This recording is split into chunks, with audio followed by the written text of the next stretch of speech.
Today, we're going to be talking about Fnaf 1. See, I'm with my brother again, as you can Hi. see. But this is kind of a darker episode. After what takes place in William Afton's childhood. What we explained last video, check that video out. And please. We explained a little more. We did kind of go off script, but one thing that we did not tell y'all is what year he opened up or anything. So, let's start from the beginning of Fnaf 1, not like the very beginning of William Afton's career. So, it's the mid-1970s, and the Great Depression ended about 30 years ago. I mean, there's still low there's still high unemployment, and the country is still in desperate need of a change. And what change is a better change than pizza? A pizzeria. And with 2 animatronics. And a nice owner, as some would say, William Afton. He was a kind man before he became a psycho mortal. With a very, imaginary mind. With the bloodlust of Jeffrey Dahmer. Tons. The bloodlust of, some would say, the biggest murder in gaming history. And he still is murdering people. Like when I said last time, William Afton did physically die. He's not alive anymore. He's the Mimic. The Mimic copied him after he died, after Fnaf 6. And you can just watch that video again, just saying that right now. But one thing we didn't explain is FNAF why 1. And how. Also, why is FNAF 2 before FNAF 1? Who knows? Just doesn't make sense. We're going to get into the game that started it all. FNAF the pizzeria that started it all. The change the world needed. William Afton thought, good owner, good pizza, good family, good animatronics. That's all the world needs. Even a pizzeria biome, a competition. Yes. But they eventually made a better pizzeria, FNAF 1. But with a slight turn to the oven, it became twisted and very dark. Very, very fast. You see right here? We're gonna literally put picture of William Afton right in my hand, purple guy, right here. So, right in my hands. Look at him. He's one beautiful. thing that always happens, he always comes back. Except after FNAF 6, because I just said he skip back. So, it's the late 1970s. And we're just out of the Great Depression about 30 years ago. And like I said earlier, because we kind of got off track for a second, we were scrambling to find jobs still. And the country was in very desperate need of a change, like I said. But with a slight turn of events, can become something very, very dark, twisted, and bloody. It can become great again. Great again. But just like Trump said. We can make America great again. Yeah, but that's what William Afton probably thought. We can make pizza great again, life great again, but after his son died. And we're going to go into why and how he died. So, just like our own brothership, I guess you could call it, weekend arguments. And there's no exception for the Afton family. The oldest brother and the little brother would get in arguments a lot. But the older brother would bully the little brother. Make him cry. And that's why we call him the crying child. So, one day, at the pizzeria that their own dad created with hard work and imaginary mindset and a secret love for blood that he didn't even know until this one particular day. It's an ordinary day at first. He probably wakes up, he says hi to his wife, he eats, he goes to work, but the children are there, his kids. And it's his own son's birthday. He dies. How, you may ask? Getting shoved in an animatronic and getting brutally crushed to death. And we'll explain how. So, the brother thought it's his birthday. He should get pranked a little. So, the older brother and his friends picked up the little brother and they shoved him in an animatronic. Right in Golden Freddy's mouth. And it snapped. Spring locked. And there was desperation in Afton's eyes. Probably thinking, please let this be a dream. But it wasn't. It was real. And that unlocked something in Afton's brain. And he thought from now on, I love blood, and this is what I'm going to do from now on. Now, Afton had so much of a love for blood, he ended up making his whole pizzeria around killing kids, secretly. Physically, he was a kind man in the beginning, but after his son died, something exactly unlocked. Grief.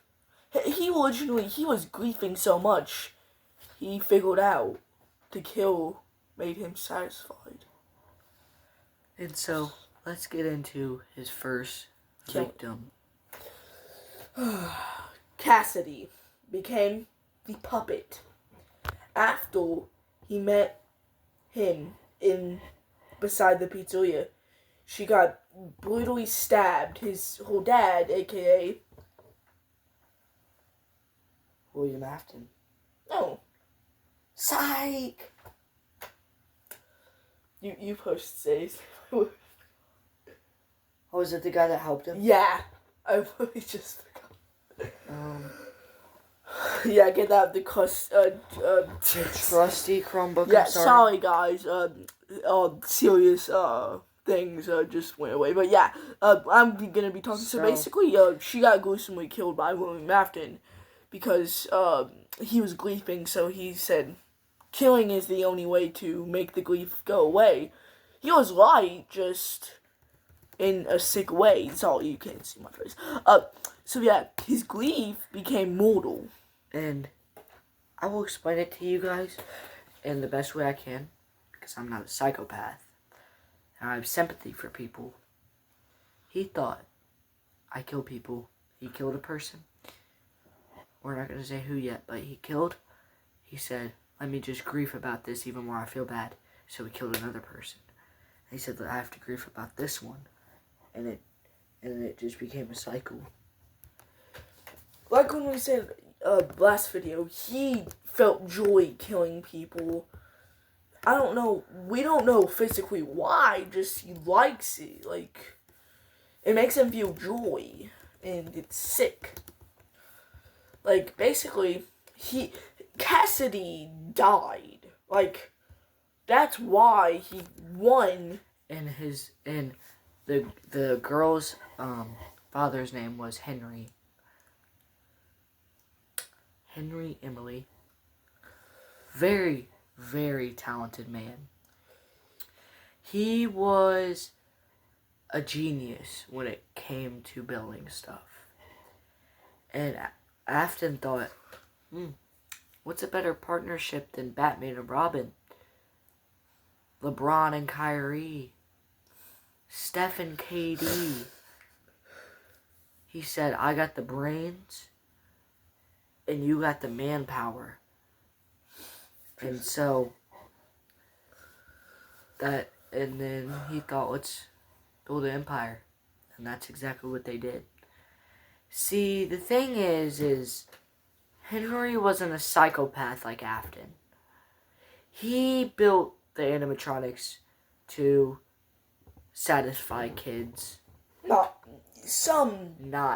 Kill them. Not kill, but some he did not make. Yeah. One, William Afton is a sick person. He made thousands of ways to kill children. Like in Fnaf 1 and Fnaf 2. So, I'll just shorten it up for you guys. The first game revolves around a little character named Mike. His son. Begins working as a night security guard at Five Nights Freddy Fazbear's Pizzeria. Five Nights at Freddy's, where the animatronics move at night and suddenly kill anyone they see by stuffing them into a spare animatronic suit. Not all of them kill like that. Freddy, especially, he's the most terrifying. I'm gonna make it a little longer. A troubled security guard begins working at a Five Nights Freddy Fazbear's Pizza. During his 5 nights on the job, he realizes that something is wrong with the pizzeria. Pretty soon he finds out the truth about the animatronics. That they're living.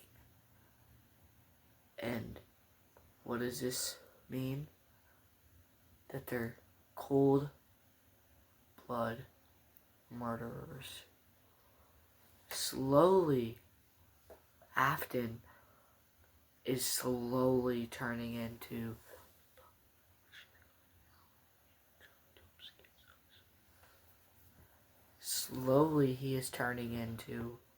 a psychopath.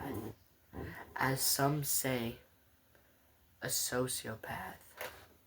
He doesn't have feelings for humans. He cannot feel feelings anymore. He has turned into what some might say as the same equivalent of Jeffrey Dahmer or John Wayne Gacy or someone like that. This is all correct, but one thing, what is physically wrong? We don't really know why he started. We know why he started killing, but why? He could have just went to counseling, something like that. We don't really know. And Freddy Fazbear was actually once living. He was a child that became one of William Afton's many victims. He was an animatronic bear and the mascot of Five Nights at Freddy's, Freddy Fazbear's Pizzeria. Let me actually see which victim he was. Tragically killed by William Afton before being revived and what's implied to be a fate worse than death. Being an animatronic, killing little kids for fun. Not correct. Not that much correct, but it still is physically correct. There's this thing, if you watch videos, liminence. Liminence is this thing what makes the animatronics be able to live. Every animatronic, every human has liminence, but weirdly, people don't.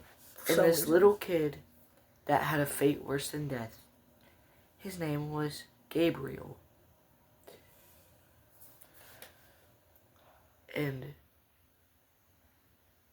I feel bad for Gabriel because He was just a little kid.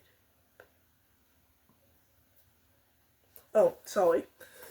Basically, this is all correct, Dominic has said.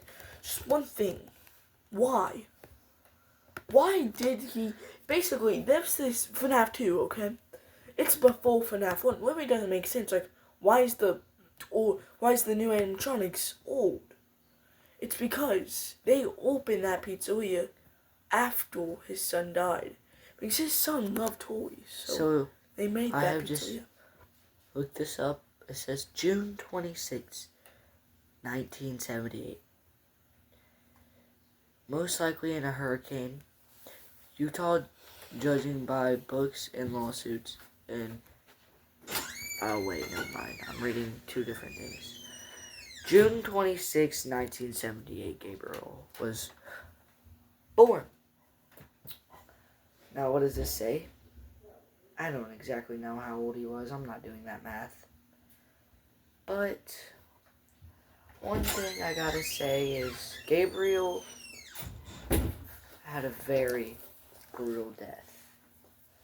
And we're going to get into detail about that here in a second. But one thing I want to say is that everybody in this story is important. Everybody that dies in Fnaf shapes out the story in some way. It doesn't matter if it's